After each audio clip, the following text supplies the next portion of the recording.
Ada kalanya hidup mempertemukan kita dengan hal-hal yang seharusnya tidak pernah kita lihat. Sesuatu yang tersembunyi. Sesuatu yang seharusnya tetap menjadi rahasia gelap di dalam kegelapan. Tapi malam itu semuanya berubah.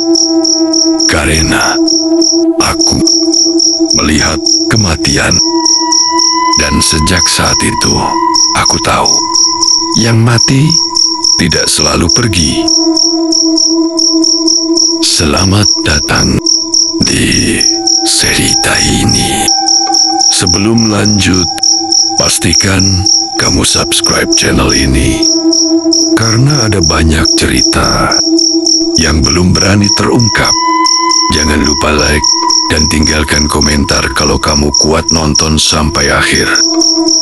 Kadang komentar kalian dibalas. Kadang tidak cuma aku yang membalas. Kita mulai. Aku tidak pernah percaya bahwa hidup seseorang bisa berubah. Hanya karena satu malam, aku pikir dunia itu berjalan lurus. Manusia bangun, bekerja, pulang, tidur, lalu mengulanginya lagi sampai tua. Aku salah. Karena malam itu, hidupku berhenti berjalan. Seperti biasa, aku masih ingat angin malam yang dingin menusuk kulit. Jalan itu sepi. Hanya ada lampu redup di pinggir trotoar dan suara serangga yang terdengar seperti bisikan dari tempat yang terlalu gelap untuk dilihat manusia. Aku hanya ingin pulang. Aku tidak punya alasan untuk berhenti. Tidak punya alasan untuk melihat ke belakang. Tapi suara itu memaksaku diam. Suara teriakan pendek, tercekik, seperti seseorang berusaha bernapas. Sebelum nafas itu direbut paksa, aku ingat langkah kakiku berhenti. Tubuhku menegang dan entah kenapa aku menoleh. Di depan sana, di balik bayangan pepohonan pinggir jalan, aku melihatnya. Seorang pria membungkuk di atas tubuh seorang perempuan. Tangannya bergerak cepat, kesal, marah, emosi, dan sesuatu di tangannya berkilat kena cahaya lampu jalanan. Aku melihatnya menghujam, lagi dan lagi. Aku tidak tahu berapa kali. Aku hanya tahu darah itu terlalu gelap untuk terlihat manusiawi. Aku ingin berlari, tapi tubuhku membeku. Mataku tidak bisa berkedip.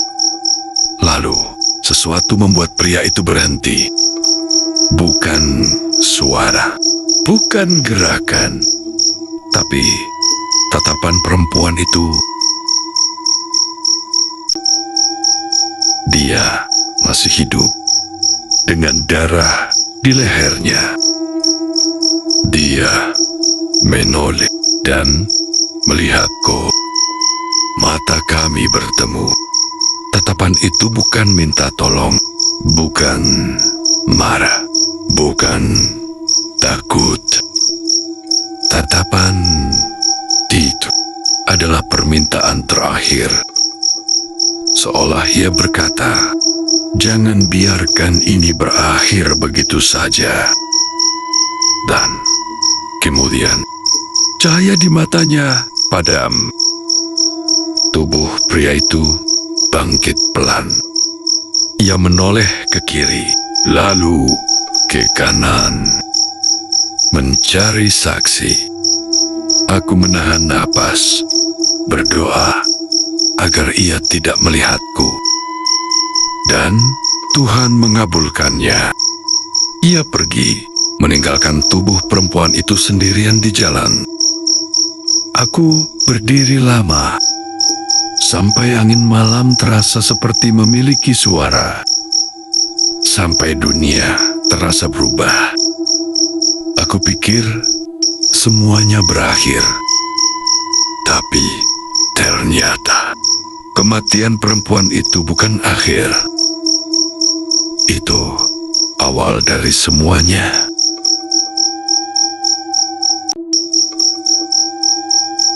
Sejak malam itu, hidupku tidak lagi sama. Aku pikir aku bisa melupakan semuanya. Berpura-pura tidak pernah melihat apapun. Berpura-pura ku hanyalah orang biasa yang sedang lewat di waktu yang salah. Tapi pikiran manusia tidak bekerja seperti itu. Bayangan itu kembali setiap kali aku memejamkan mata. Tubuh perempuan itu, darah yang menyebar pelan di aspal, dan terutama matanya. Mata yang masih terbuka seolah menolak kenyataan bahwa hidupnya telah berakhir. Aku berusaha sibuk. Aku bekerja lebih lama, tidur lebih cepat, bahkan mematikan lampu kamar. Karena pikiranku mulai menciptakan bentuk dari bayangan. Tapi hal-hal aneh mulai terjadi. Awalnya hal kecil, seperti bunyi langkah di lorong rumahku. Padahal aku tinggal sendiri. Atau pintu lemari yang kudapatkan terbuka setiap pagi. Meskipun aku yakin telah menutupnya, aku mencoba mengabaikannya. Namun, semakin aku mencoba lupa, semakin jelas semua itu terasa. Suatu hari, saat aku menatap cermin di kamar mandi, aku melihat sesuatu. Bukan tubuhku, bukan bayangan seseorang, tapi mata. Mata perempuan itu tidak bergerak, tidak berkedip, hanya menatapku. Aku memejamkan mata, membuang napas panjang, lalu membukanya lagi. Dan cermin kembali normal. Aku yakin itu hanya stres, trauma. Hal yang wajar setelah melihat pembunuhan. Tapi malamnya, semua berubah. Aku terbangun di jam yang aneh. Jam 2:57 pagi. Tidak ada suara. Tidak ada angin. Tapi tubuhku terasa kaku, seolah sesuatu atau seseorang memperhatikanku. Aku berusaha bangun, tapi tubuhku tidak mau bergerak. Sleep paralysis. Atau mungkin bukan itu. Karena saat aku menatap langit-langit kamar, aku melihatnya. Siluet perempuan tidak jelas, tidak berwajah, hanya bayangan gelap dengan rambut panjang yang menggantung seperti benang kusut. Aku ingin berteriak, tapi suara tidak keluar. Tubuh itu perlahan menunduk, pelan, sangat pelan, sampai seperti waktu dipaksa berjalan lebih lambat. Hanya untuk membuatku merasakan semuanya. Dan ketika jaraknya hanya beberapa sentimeter dari wajahku, aku melihatnya. Matanya, mata yang sama seperti malam itu, terbuka, kosong. penuh permintaan. Bukan permintaan untuk mati, tapi permintaan untuk mengingat.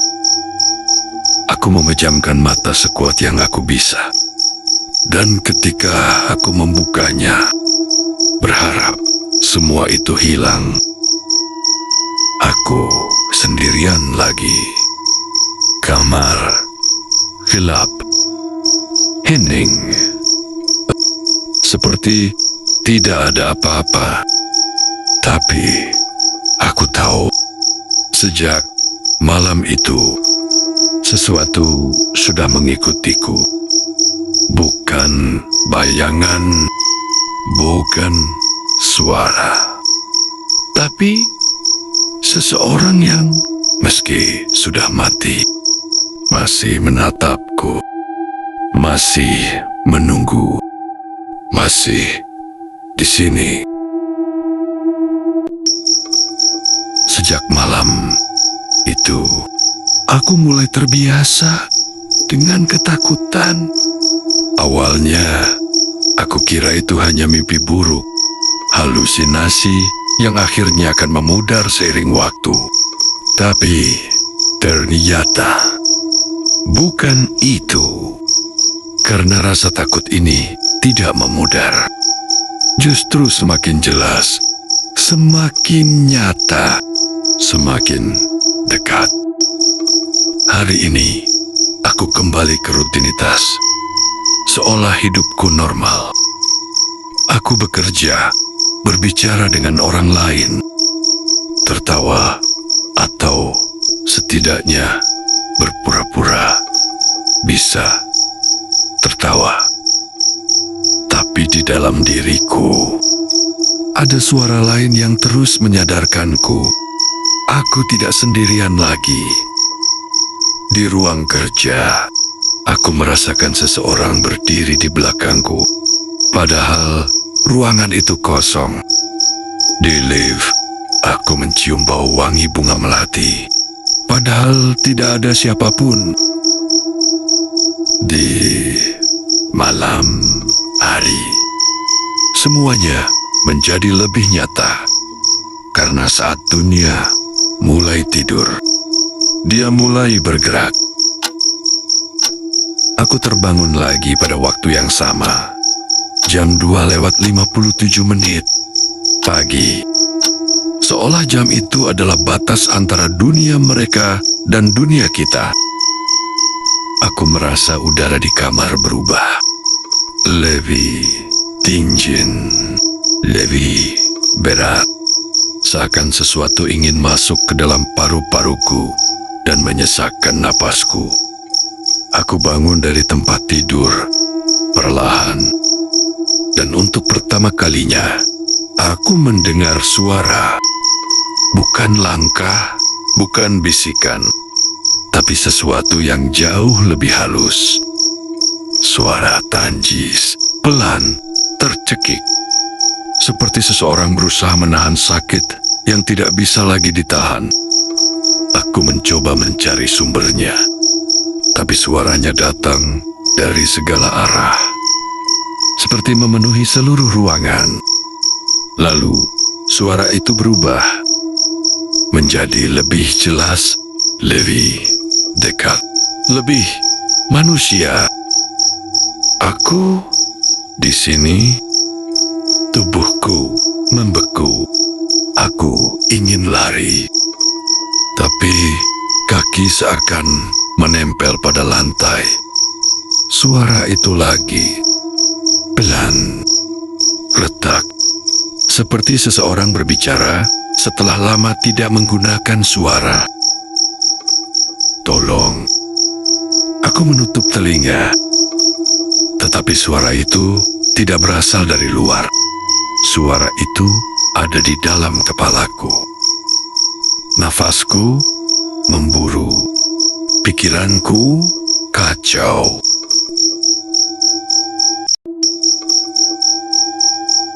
Aku mencoba berpikir logis, mencari alasan yang bisa diterima akal sehat. Tapi sebelum sempat menenangkan diri, aku merasakan sesuatu. Seseorang berdiri tepat di belakangku. Aku bisa merasakan dinginnya. Aku bisa merasakan kehadirannya. Dan saat perlahan, sangat perlahan, aku menoleh. Aku melihatnya. Perempuan itu. Putri. Wajahnya pucat. Kulitnya dingin. Luka di lehernya masih terbuka. Dan matanya tetap sama. Memandangku, meminta sesuatu, bukan untuk diselamatkan, tapi untuk didengarkan. Karena malam itu, untuk pertama kalinya, dia berbicara dengan jelas. Kau melihatnya, Alex. Kau tahu apa yang dia lakukan. Dan aku tidak bisa pergi. Suara itu terputus, berubah menjadi bisikan penuh luka. Sebelum semuanya selesai, aku tidak tahu apakah aku harus merasa kasihan atau takut. Tapi satu hal pasti, pada titik ini, aku bukan lagi saksi. Aku bagian dari cerita ini, dan tidak ada jalan kembali. Aku pikir setelah mendengar suara itu, setelah melihat Putri berdiri di belakangku, semuanya akan berhenti. Tapi rupanya itu baru permulaan. Sejak malam itu, aku mulai memperhatikan sesuatu yang tidak pernah kulihat sebelumnya. Tanda. Jejak-jejak kecil yang muncul di tempat yang seharusnya kosong. Awalnya hanya bayangan tangan di kaca kamar mandi. Jejak lembab, tipis, seolah seseorang baru saja menyentuh permukaannya dari sisi lain cermin. Lalu, lebih banyak, seperti jejak kaki pucat di lantai yang mengarah ke kamarku. Dan semalam, ada sesuatu yang lebih mengerikan. Aku menemukan tulisan. Bukan di dinding, bukan di lantai, tapi di kaca jendela kamar. Tulisan yang tidak bisa hilang meski sudah kubersihkan berkali-kali. Tulisan yang seakan menempel, bukan di permukaan kaca, tapi di pikiranku. Hurufnya samar, seperti digores dengan kuku yang gemetar. Sederhana, pendek, tapi cukup membuat tubuhku tidak bisa bergerak selama beberapa detik. Jangan biarkan dia bebas. Aku menatap tulisan itu lama, sampai napasku terasa sakit. Aku tahu maksudnya. Putri ingin balas dendam. Dia tidak mau mati hanya sebagai korban. Tidak mau dilupakan. Tidak mau pembunuhnya hidup seolah tidak pernah terjadi apa-apa. Dan lebih dari itu, dia memilihku. Aku, orang yang tidak sengaja lewat. Orang yang tidak berniat ikut campur. Orang yang hanya ingin hidup normal. Tapi sekarang, setiap langkahku, setiap napasku, setiap detik dalam hidupku, selalu terasa dia ada di dekatku. Apakah aku takut? Ja, tapi ada bagian diriku yang mulai paham sesuatu. Putri bukan hanya ingin membalas dendam. Dia terjebak. Malam ini, sesuatu terjadi lagi. Saat aku berjalan pulang, aku melihat seseorang berdiri di tikungan jalan tempat kejadian itu dulu terjadi.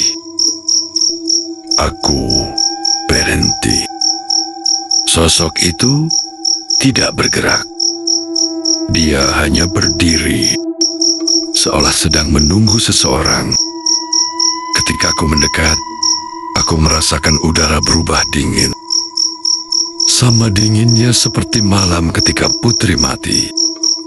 Dan saat jarakku tinggal beberapa langkah, sosok itu perlahan menoleh. Tapi bukan tubuh manusia yang kulihat, melainkan wujud bayangan Putri. Dia tidak berbicara, tidak bergerak, hanya menatap, menunggu. Seolah mengatakan, "Kau tahu apa langkah berikutnya?" Aku tidak ingin terlibat. Aku tidak ingin menjadi bagian dari rahasia ini. Tapi, entah kenapa, semakin aku ingin menjauhinya, semakin dekat semuanya terasa. Seakan jalan ini sudah dipilih jauh sebelum aku menyadarinya. Dan ada satu hal yang tiba-tiba terpikir di kepalaku. Jika dia bisa meninggalkan tulisan, suara, wujud, maka mungkin ini bukan hanya arwah yang menunggu keadilan. Mungkin Putri masih di antara hidup dan mati. Terjebak, marah. Dan yang paling menakutkan adalah aku mulai merasa dia bukan hanya ingin balas dendam, tapi juga ingin diingat. Dan dia memilihku sebagai orang terakhir yang akan melupakannya.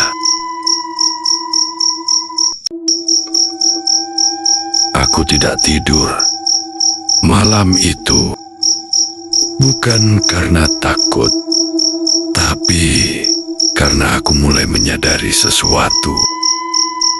Semua ini bukan kebetulan. Putri tidak hanya mengikuti, dia mengarahkan, memimpin, mendorongku ke sesuatu yang belum sepenuhnya aku mengerti. Pagi itu, saat membuka pintu rumah, aku melihat amplop kecil tergeletak di depan pintu.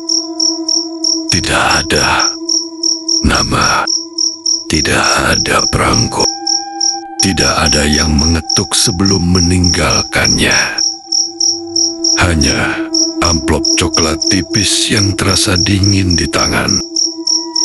Tanganku gemetar saat membukanya. Di dalamnya ada satu foto. Foto suaminya Putri. Aku ingat wajah itu. Wajah lelaki yang malam itu berdiri di bawah lampu jalanan dengan darah di tangannya. Tapi ada hal lain. Di belakang fotonya ada tulisan pendek. Tulisan yang sama seperti di jendela kamarku. Seolah ditulis dengan tangan yang tidak lagi benar-benar hidup. Dia tidak berhenti. Aku menelan ludah. Apa maksudnya? Apa Putri ingin bilang? Bahwa suaminya akan melakukan hal yang sama pada orang lain? Atau apakah itu sebuah ancaman? Hari itu pikiranku kacau. Setiap langkah terasa berat. Setiap suara terasa asing. Saat aku berjalan menuju halte, sesuatu membuatku berhenti. Aku melihat Putri, bukan mayat, bukan bayangan, tapi wujudnya sebelum dia mati. Pakaiannya masih rapi, wajahnya masih utuh. Dia berdiri di bawah pohon yang menghadap arah jalanan. Matanya menatapku dalam, tajam, seolah ingin memastikan aku melihatnya. Dan setelah beberapa detik sunyi, bibirnya bergerak tanpa suara, tanpa bisikan, hanya satu kata, bantu. Aku mematung. Seluruh tubuhku dingin. Tidak bisa bergerak. Tidak bisa berpikir. Lalu angin berhembus pelan. Dan sosoknya menghilang seperti asap. Tapi bukan itu bagian terburuknya. Saat aku menunduk untuk memastikan dia benar-benar hilang, aku melihat tanah di tempat dia berdiri. Ada jejak kaki. Bukan jejak biasa. Jejak kaki berdarah. Seolah luka yang membuatnya mati masih terus mengalir. Aku mundur. Napasku kacau. Tapi saat aku hendak berbalik, HP-ku bergetar. Notifikasi. 1. Pesan. Nomor tidak dikenal. Dan isinya hanya 3 kata. Kalimat yang membuatku benar-benar sadar bahwa ini bukan hanya tentang roh yang menuntut balas. Ini tentang rahasia gelap yang masih berjalan. Kalimat itu berbunyi, "Dia mengikutimu sekarang. Aku tidak tahu siapa yang mengirimnya. Tapi satu hal pasti, Putri belum selesai. Dia masih membuka pintunya. Dan aku sudah terlalu jauh untuk mundur." Sejak pesan itu masuk, setiap hal yang sebelumnya terasa ganjil, kini berubah menjadi ancaman. Aku tidak tahu siapa yang memperingatkanku. Aku tidak tahu siapa yang tahu soal Putri. Jang Helas. Ada seseorang di luar sana yang mengawasi. Bukan hanya Putri, tapi seseorang yang masih hidup. Dan itu membuat semuanya terasa lebih menakutkan daripada hantu manapun. Malam itu, aku akhirnya menyerah pada rasa lelah dan mencoba tidur. Tapi ketenangan tidak pernah benar-benar datang. Awalnya hanya suara kecil, seperti langkah kaki halus di lantai rumahku. Pelan, berulang. 1 langkah, berhenti. Kemudian 1 langkah lagi. Suara itu tidak datang dari luar, melainkan dari dalam rumahku. Aku menahan napas. Tubuhku siaga tanpa perlu berpikir. Suara itu berhenti tepat di luar pintu kamarku. Lalu ketukan pelan, enja sekali, tapi cukup untuk membuat seluruh tubuhku kaku. Aku tidak menjawab. Aku hanya diam. Lalu suara itu muncul. Bukan berupa suara orang, tapi bisikan. Bisikan perempuan. Bisikan yang terlalu dekat, terlalu personal. Seperti seseorang menempelkan mulutnya pada celah pintu. Alex. Aku menutup mulutku agar napasku tidak terdengar. Bisikan itu datang lagi. Kamu sudah melihatnya, kan? Jantungku berdetak terlalu keras, sampai rasanya seluruh rumah bisa mendengarnya. Aku tidak bergerak, tidak menjawab. Bisikan itu berubah nada. Lebih pelan, lebih dalam, lebih gelap. Dia tidak berhenti membunuh. Alex, kamu harus lihat semuanya.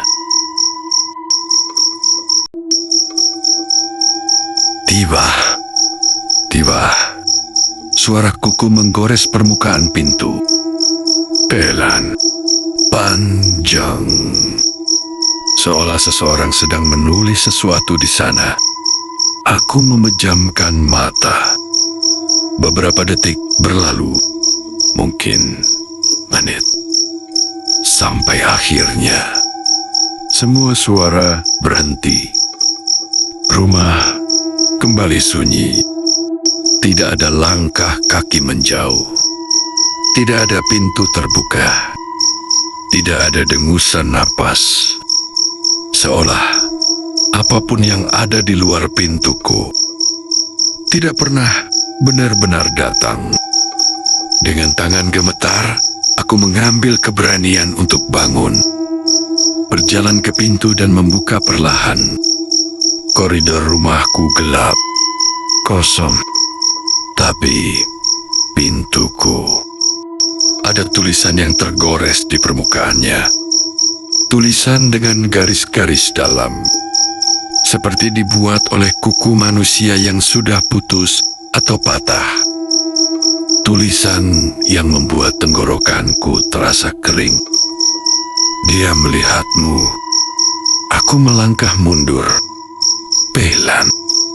Lalu HP-ku kembali bergetar. Pesan baru. Nomor yang sama. Isinya hanya satu kalimat. Kamu tidak bisa kabur. Untuk pertama kalinya aku sadar. Ini bukan hanya arwah yang meminta tolong. Ini bukan hanya seorang pembunuh yang ingin menghilangkan saksi. Ini adalah sesuatu yang lebih besar. Sesuatu yang sudah dimulai jauh sebelum aku melihat darah di jalan itu. Putri tidak hanya mati dibunuh. Dia dibungkam. Dan sekarang dia memastikan aku menjadi suara yang tidak bisa dibungkam lagi. Walau itu berarti awakku menjadi gantinya. Sejak tulisan itu muncul di pintuku, aku tidak lagi hidup sebagai manusia normal. Aku tidak tidur. Aku tidak makan dengan tenang.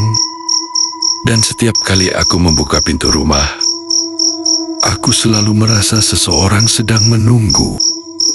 Di sisi lain, meskipun tidak ada siapapun saat kulihat, tapi ketakutan terbesar bukanlah apa yang ada di luar rumah, melainkan apa yang ada di dalam pikiranku. Dan malam itu, semuanya menjadi lebih buruk. Aku sedang duduk di ruang tamu. Lampu menyala redup. Aku memegang ponselku, entah untuk berjaga atau berharap pesan itu tidak datang lagi. Tapi yang kulakukan hanya menunggu. Dan ketika jam menunjukkan jam 3:03, HP-ku bergetar. Satu pesan, nomor yang sama. Dia dekat. Aku menelan ludah. Bagian dari diriku ingin menghapus pesan itu. Berpura-pura tidak terjadi apa-apa. Tapi jariku justru membuka pesan tersebut. Belum sempat aku bernapas, suara itu datang lagi. Suara langkah di dalam rumah. Namun kali ini tidak pelan, tidak ragu, melainkan tegak, mantap. Seperti milik seseorang yang tahu kemana ia harus pergi. Langkah itu berhenti, tepat di belakangku. Aku tidak berbalik. Aku tidak berani. Tapi udara di sekitarku berubah. Levi, Dinjin, Levi, berat. Seolah rumahku, dindingku, bahkan napasku bukan lagi milikku.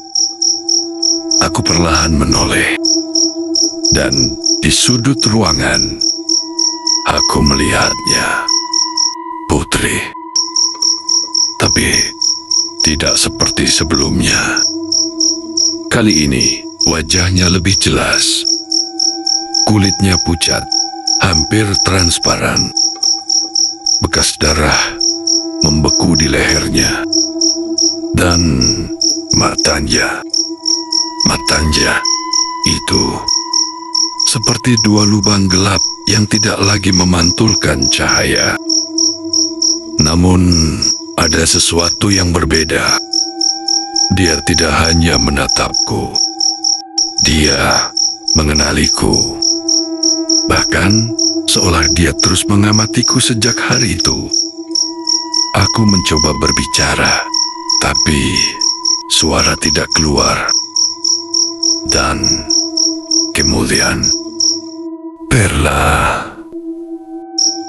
Dia mengangkat tangan, menunjuk ke arahku. Bukan sembarang gerakan, tapi tepat ke dada kiriku, ke arah jantungku. Seolah ingin mengatakan, waktumu berjalan. Aku terpaku. Dan saat aku menatapnya lebih lama, aku sadar ada sesuatu di belakangnya. Pajangan lain, bukan miliknya, bukan milikku. Bayangan seseorang yang bergerak, bukan sebagai hantu, tapi sebagai manusia. Manusia yang masih hidup. Seseorang yang mengenakan jaket gelap, yang berdiri seolah bersembunyi di balik tubuh Putri. Namun jelas sekali memperhatikanku. Dan saat aku mencoba fokus pada sosok itu, dia mundur, menghilang ke dalam gelap. Bukan seperti hantu, melainkan seperti seseorang yang tidak ingin terlihat. Putri mulai memudar. Bukan hilang begitu saja, tapi perlahan. Seperti kabut yang kembali ditelan kegelapan. Sebelum benar-benar lenyap, dia membisikkan sesuatu. Tidak dari mulutnya, tapi langsung ke dalam pikiranku. Jangan percaya siapapun. Dan saat dia menghilang, suara pintu depan rumahku terbuka pelan. Bukan karena angin, bukan karena halusinasi, karena ada seseorang yang masuk. Aku berdiri. Tubuhku gemetar. Rumahku kini terbagi menjadi dua dunia. Jang terlihat, dan yang menunggu di balik gelap. Di antara bisikan arwah dan langkah manusia, aku menyadari sesuatu. Aku bukan hanya saksi pembunuhan, aku adalah bagian dari permainan yang sudah dimulai jauh sebelum aku melihat putri mati. Dan sekarang, baik yang hidup maupun yang mati, menginginkanku tetap terlibat, entah sebagai penyelamat atau sebagai korban berikutnya. Pintu rumahku terbuka malam itu, tapi saat aku memberanikan diri maju dan menyalakan lampu teras, tidak ada siapapun. Hanya udara dingin dan rasa diawasi yang tidak pernah pergi sampai matahari terbit. Aku tidak tidur. Aku hanya duduk di lantai, menatap pintu, menunggu sesuatu terjadi. Tapi pagi datang dengan cara paling menyakitkan. Bukan sebagai pertanda aman, tapi sebagai pengingat bahwa aku masih terjebak di sini, di antara dunia hidup dan dunia tempat putri berada. Hari itu, aku memutuskan sesuatu. Aku tidak bisa terus hanya menunggu. Aku harus mencari jawaban. Dan langkah pertamaku adalah kembali ke lokasi pembunuhan. Pinggir jalan sepi itu tampak seperti tempat biasa di siang hari. Rumput bergerak pelan, angin lewat tanpa niat jahat. Tapi sisa energi, rasa takut, dan kematian masih ada di sana. Aku berdiri di tempat putri jatuh, tempat darahnya mengalir. Tanahnya terlihat aneh, seolah pernah diguyur air, dibersihkan. Tapi sesuatu yang dilakukan manusia tidak pernah benar-benar menutupi apa yang ditinggalkan kematian. Saat aku berjongkok, aku melihatnya. Noda merah gelap, tipis, terselip di sela bebatuan kecil, seolah menolak hilang. Aku menyentuh tanah itu pelan, dan saat jariku menyentuh bekas darah itu, semua hilap. Bukan aku pingsan. Ini seperti seseorang menarikku ke dalam ingatan yang bukan milikku. Aku melihat putri terseret, menangis tanpa suara. Tangan suaminya menutup mulutnya. Pisau berkilat di bawah sinar lampu motor. Lalu terdengar jeritan. Jeritan yang tidak pernah terdengar dunia. Dan tepat sebelum pisau itu masuk ke kulitnya, putri menoleh ke arahku, ke arah tempat aku berdiri malam itu, seolah berkata, "Aku tahu kamu melihatku." Ingatan itu hilang seperti kabut yang ditarik angin. Aku tersengal saat kembali sadar. Lututku gemetar. Aku bangkit perlahan. Dan saat aku menoleh ke kiri, aku melihat rumah tua. Jaraknya tidak jauh dari tempat pembunuhan. Jendela kaca belakangnya pecah. Catnya mengelupas. Pintu pagarnya terkunci, tapi rantainya berkarat, seolah tidak disentuh bertahun-tahun. Tapi bukan itu yang membuatku merinding. Di pintu rumah itu ada bekas goresan. Goresan panjang dan dalam, seolah seseorang menggaruk pintu dengan paksa. Dan di bawah goresan itu ada tulisan, "Tidak rapi." Bulu terburu-buru. Seperti seseorang menulis dengan tangan gemetar. Tolong, aku mundur. Napas tercekat.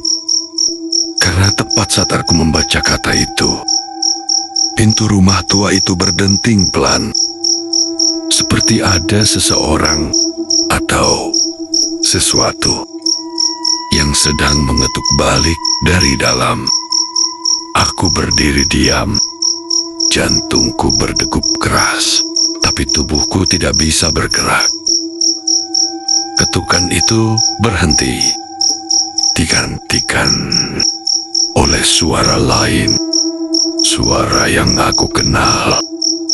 Suara yang pernah memanggil namaku dari kegelapan kamar beberapa malam lalu.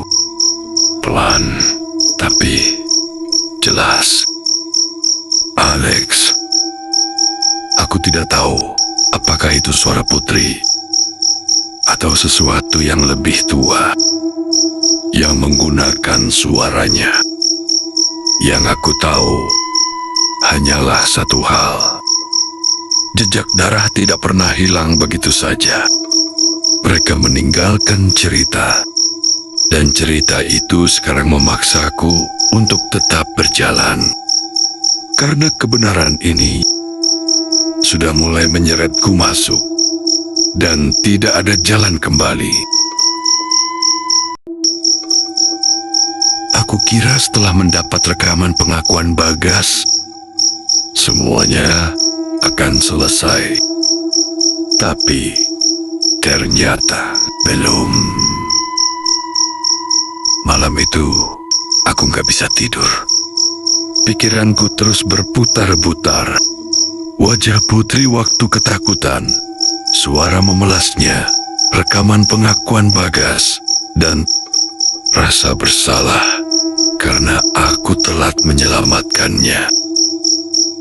Sekitar jam 1:47 dini hari, lampu kamar tiba-tiba berkedip, seperti kehabisan listrik. Aku duduk pelan di kasur, dan saat itu suara itu muncul. Pelan, lembut, tapi menusuk. Alex, dia belum selesai. Aku langsung merinding dari tengkuk sampai ujung kaki. Itu suara putri. Aku jawab pelan, hampir seperti bisikan. Apa maksudmu? Bukankah polisi sudah punya bukti? Bukankah semuanya sudah berakhir? Tidak ada jawaban. Hanya bunyi nafas dingin. Seperti ada seseorang berdiri tepat di belakangku. Aku menoleh pelan. Anja kosong. Tapi hawa ruanganku terasa lebih dingin. Seolah AC turun ke angka 0. Keesokan paginya, aku ke kantor polisi, menyerahkan rekaman pengakuan yang kuambil dari rumah Bagas. Dan saat itu, aku baru tahu sesuatu yang bikin perutku seperti dihantam batu. Bagas kabur. Polisi yang handle kasus Putri bilang, kami datang ke rumahnya pagi ini. Dia sudah pergi. Mobilnya hilang. Tidak ada jejak. Aku cuma bisa bilang satu hal. Dia tahu rekaman itu ada. Polisi mengangguk pelan. Kami akan cari dia. Tapi kamu harus hati-hati. Dia mungkin mengincarmu. Aku diam. Karena jauh sebelum polisi bilang itu, aku sudah tahu. Karena malam sebelumnya, tepat jam 2 pagi, waktu aku lirik jendela kamar, aku melihat bayangan seseorang berdiri di depan rumahku. Tidak bergerak. Cuma mengawasi. Malam itu, Putri muncul lagi. Bukan lewat suara, bukan lewat mimpi, tapi di cermin. Aku lagi cuci muka, dan saat aku menunduk, semuanya normal. Tapi begitu aku mendongak, aku melihat dua refleksi. Satunya aku, satunya Putri. Luka biru lebam di lehernya masih terlihat jelas. Dia berkata tanpa membuka mulutnya, "Dia akan membunuhmu." Aku mundur sampai tubuhku membentur dinding kamar mandi. Suara itu berlanjut, "Tapi kamu bukan target terakhirnya. Aku masih ada tujuan lain. Aku Hemetar." "Apa maksudmu?" Dia pelan-pelan tersenyum, tapi bukan senyum yang ramah. Senyumnya seperti seseorang yang sudah lama menyimpan dendam. Orang yang menyuruh Bagas membunuhku masih bebas. Aku terpaku. Jadi, Bagas bukan pelaku utama? Putri melanjutkan. "Alex, cerita ini belum selesai." Lampu kamar mandi padam, dan untuk pertama kalinya sejak malam aku melihat dia dibunuh. Aku benar-benar merasa aku bukan saksi lagi. Aku sudah masuk ke dalam kisah ini, dan tidak ada jalan keluar. Sejak malam itu, setiap kali aku menutup mata, aku selalu melihat wajah Putri. Bukan saat dia hidup, tapi saat dia tergeletak di tanah, mencoba bernapas, sementara darah perlahan memenuhi jalan. Aku terus bertanya-tanya, kalau aku datang 1 menit lebih cepat, apakah dia masih hidup? Tapi penyesalan tidak pernah bisa memutar waktu. Dan kini, aku bukan hanya membawa rekaman pengakuan. Aku membawa arwahnya. Siang itu, aku duduk sendirian di ruang tamu. TV menyala, tapi aku tidak mendengarkan apapun. Pikiranku hanya fokus pada satu hal. Kalimat Putri semalam, Bagas bukan pelaku utama. Kalimat itu seperti duri yang terus menusuk. Aku bertanya pada diriku sendiri, kalau benar ada orang lain di balik ini, siapa? Dan yang membuat semuanya semakin menakutkan adalah Bagas menghilang, tidak ada jejak. Seakan seseorang sengaja menyembunyikannya atau membantunya. Sore itu, HP-ku berbunyi. Nomor tak dikenal.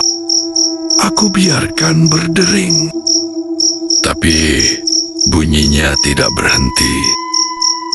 Akhirnya, aku angkat. "Halo?" Tidak ada suara. Hanya napas berat, pelan, panjang. Aku menegang. Siapa ini? Lalu suara laki-laki muncul, pelan seperti bisikan di belakang telinga. "Kenapa kamu tidak diam saja?" Suara itu tidak asing. Aku pernah dengar. Bagas. Aku berdiri spontan dan menatap jendela, memastikan tidak ada yang mengawasi. "Bagas, kamu di mana? Kenapa kamu bunuh Putri?" Dia tertawa kecil, tawa yang kasar dan dingin. "Kamu pikir aku bunuh dia karena cemburu? Salah. Nafasnya semakin berat, seperti ia menahan marah. Aku hanya menjalankan perintah. Aku membeko. Perintah? Siapa? Di ujung telepon terdengar suara lain. Samar, tapi jelas. Suara langkah kaki. Lalu, suara seseorang pelan. Tenang, tapi penuh ancaman. Jangan bicara terlalu banyak. Bagas terdiam. Kemudian, telepon terputus. Aku mencoba menelepon balik. Tapi nomor itu sudah tidak bisa dihubungi. Saat malam tiba, rumahku kembali terasa aneh. Sunyi, terlalu sunyi, sampai tiba-tiba terdengar suara ketukan keras di pintu depan. Aku mendekat pelan. Ketukan berhenti. Tapi sebelum aku sempat membuka pintu, ada suara perempuan berbisik tepat di belakangku. Jangan buka. Aku membeku. Aku tahu suara itu. Putri. Ketukan pintu terdengar lagi. Tapi kali ini lebih keras. Seperti seseorang ingin mendobrak. Aku memegang gagang pintu, ragu. Lalu suara laki-laki terdengar dari luar. Alex, buka pintunya. Kita perlu bicara. Dan di saat itu, tanpa aku sangka, Putri muncul di sampingku. Wajahnya pucat. Matanya kosong, tapi suaranya jelas. Jangan percaya siapapun, bahkan orang yang terlihat baik. Aku menelan ludah. Aku bisa melihat bayangan seseorang dari celah pintu. Dan orang itu bukan Bagas. Itu seseorang yang pernah kulihat sebelumnya. Seseorang yang dulu terlihat peduli, tapi kini berdiri di depan pintuku pada jam 2 pagi. Polisi yang menangani kasus Putri. Aku tidak membuka pintu. Aku hanya berdiri, membiarkan ketukan perlahan berhenti. Sampai akhirnya suara itu menghilang. Aku membalikkan badan, tapi Putri sudah tidak ada. Tinggal hawa dingin yang tertinggal. Dan malam itu, aku sadar satu hal. Aku tidak sedang membantu penyelidikan. Aku sedang berjalan di tengah perang yang tidak pernah aku pahami. Dan musuhnya bukan hanya Bagas. Aku tidak tidur malam itu. Bagaimana bisa? Bagaimana mungkin seseorang mengetuk pintuku jam 2 pagi dan bertingkah seolah itu hal biasa? Dan yang membuat semuanya semakin hancur adalah polisi itu tahu namaku. Dia tahu aku di dalam rumah. Dia tahu aku bukan sekedar saksi. Aku target. Pagi harinya, aku memutuskan pergi ke kantor polisi lain di kota berbeda. Aku ingin menyerahkan rekaman, nama, dan semua yang kuketahui. Aku ingin semuanya selesai. Tapi saat aku duduk di ruang laporan, aku melihat foto di papan kasus. Foto polisi yang datang ke rumahku semalam. Di bawah namanya tertulis, meninggal 7 hari lalu kecelakaan tertutup. Aku berhenti bernapas. Tanganku gemetar. Kepala terasa kosong. Jika dia sudah mati, siapa yang datang ke rumahku? Aku berdiri perlahan dan meninggalkan kantor polisi tanpa bicara apapun. Semua ini terlalu jauh, terlalu berbahaya. Dan di momen itu, aku sadar. Aku bukan saksi lagi. Aku bagian dari cerita yang tidak boleh keluar ke dunia. Malam berikutnya, aku duduk di kamar, menatap rekaman di ponselku. Suara Bagas terdengar jelas. Aku hanya menjalankan perintah. Suara seseorang di belakangnya. Diam. Aku menutup wajahku dengan tangan. Semua petunjuk mengarah ke satu orang. Keluarga Putri sendiri.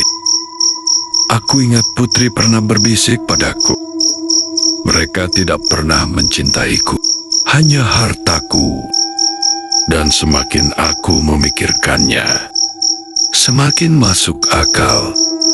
Bagas hanya alat. Pembunuhan itu bukan tragedi rumah tangga, tapi perhitungan. Jam 1:47 dini hari. Rumah sunyi, tapi pikiranku tidak. Aku mengambil ponsel. Aku mulai mengetik pesan panjang kepada media, polisi, pengacara, dan semua pihak yang bisa membantu. Aku tidak mau mati tanpa meninggalkan jejak. Tapi sebelum aku menekan tombol kirim, lampu rumah padam. Semua total gelap. Napasku memburu. Aku berdiri pelan. Di ruang tamu ada suara langkah. Pelan. Berat. Teratur. Seseorang. Atau sesuatu sedang mendekat. Aku mencoba mencari senter atau cahaya apapun, tapi tidak ada. Dan saat aku berbalik, dia ada di sana. Putri. Bukan dalam bentuk hantu penuh darah seperti sebelumnya. Kali ini, dia berdiri seperti manusia biasa. Diam. Matanya menatapku. Bukan minta tolong. Bukan marah. Tapi tenang. Dia mendekat. 1 langkah. 2 langkah. Sampai jarak kami hanya sejengkal. Lalu dia bicara. Terima kasih. Suara itu tenang. Tidak menyakitkan. Tidak penuh dendam.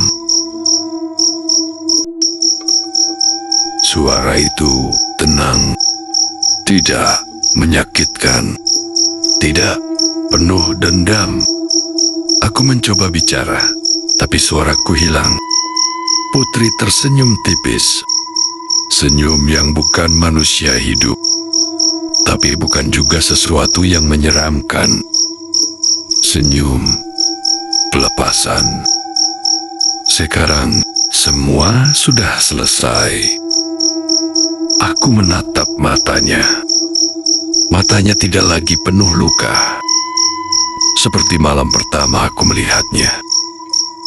Kini, kosong tapi damai. Lalu, perlahan, tubuhnya memudar. Seperti kabut yang tertiup angin. Sampai akhirnya, tidak ada apapun. Anja, aku, dan keheningan. Beberapa hari setelah itu, polisi mengumumkan berita besar. Bagas ditemukan tak bernyawa di sebuah gudang tua. Pemimpin keuangan keluarga Putri ditangkap. Kasus pembunuhan dibuka kembali. Semua terjadi begitu cepat, seolah ada tangan tak terlihat yang memaksa dunia bergerak. Aku tidak tahu apakah itu keadilan atau sesuatu yang lain. Semua orang melihat berita itu sebagai akhir sebuah tragedi. Tapi aku tahu kebenaran yang tidak pernah diberitakan. Putri membalas kematiannya sendiri.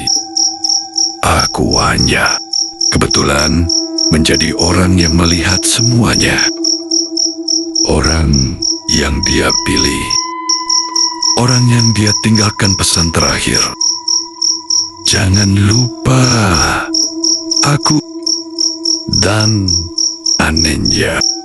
Meski semua sudah selesai, kadang saat aku menutup mata, aku merasa seseorang duduk di kursi di sudut kamarku. Tidak bergerak. Tidak ada suara. Hanya menjaga. Karena mungkin dia tidak pernah pergi. Bukan karena marah. Bukan karena dendam. Tapi karena aku satu-satunya orang yang melihatnya saat dunia membiarkannya mati sendirian.